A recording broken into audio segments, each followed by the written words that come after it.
অথচ কিসের গৌরব, আমার তো অস্তিত্ব নাই, অস্তিত্বের সময় ছিল না, আজকে আছে কালকে থাকবে না। কিসের এত বড়াই, কিসের এত রাজনীতি, কিসের এত কি, আমার তো কোনো মূল্য নাই, মাটি থেকে জন্ম নিছি, আবার মাটি আমাকে রিসিভ করা যাওয়ার দরকার করতেছে। এই মাটির কবর প্রত্যেক দিন একটা বান্দারে 70 বার করে ডাকে, কয়বার করে ডাকে? 70 বার করে একটা কবরে ডাকে।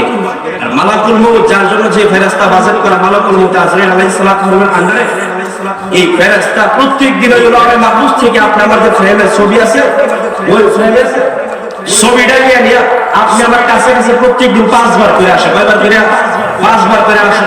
5 বার করে আইসা নাকের সাথে নাক মিলিয়ে দেখে, চোখের সাথে চোখ মিলিয়ে দেখে, কপালের সাথে কপাল মিলিয়ে দেখে, গাড়ের সাথে গাড় মিলিয়ে দেখে, চুলের সাথে চুল মিলিয়ে দেখে, হাতের সাথে হাত মিলিয়ে দেখে, পায়ের সাথে পা মিলিয়ে দেখে। দেখে তোমার হাজিরা রাখতেছি, যদি হাজিরা মিলে যা আমি এখান থেকে আর বুঝাবো না, আর যদি না মিলে আমি তোমার থেকে পরিবর্তন হয়ে আমার ভিতরে আসি। কিসের ভয়, কিসের ভয় করি, কিসের ভয় করি?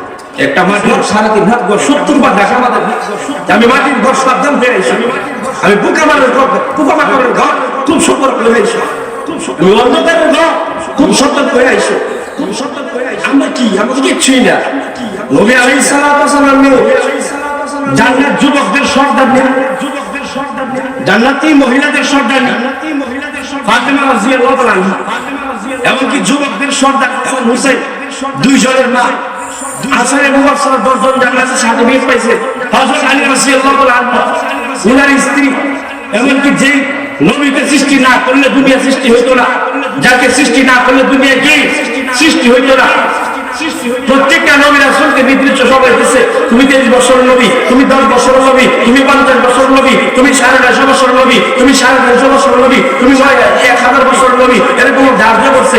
আল্লাহ রাসূলরা ধার্য করে নাই, মানে তুমি এখান থেকে তোমার যখন 40 বছর শুরু, তখন থেকে নবুয়ত শুরু, তোমার কিয়ামত পর্যন্ত তোমার ঘরে দ্বিতীয় কোনো নবী আসবে না। আর তোমার কোনো নির্দিষ্ট কোনো স্থান নাই, নির্দিষ্ট কোনো মহল্লা নাই, নির্দিষ্ট কোনো বিভাগ নাই, নির্দিষ্ট কোনো জেলা নাই, নির্দিষ্ট কোনো দেশ নাই, নির্দিষ্ট কোনো রাষ্ট্র নাই, নির্দিষ্ট কোনো কিছু নাই। কিয়ামত পর্যন্ত মুমিন আসবে, মুমিনাত আসবে, প্রত্যেকের জন্য তুমি নবী। সুবহানাল্লাহ। ওই নবীর মেয়ে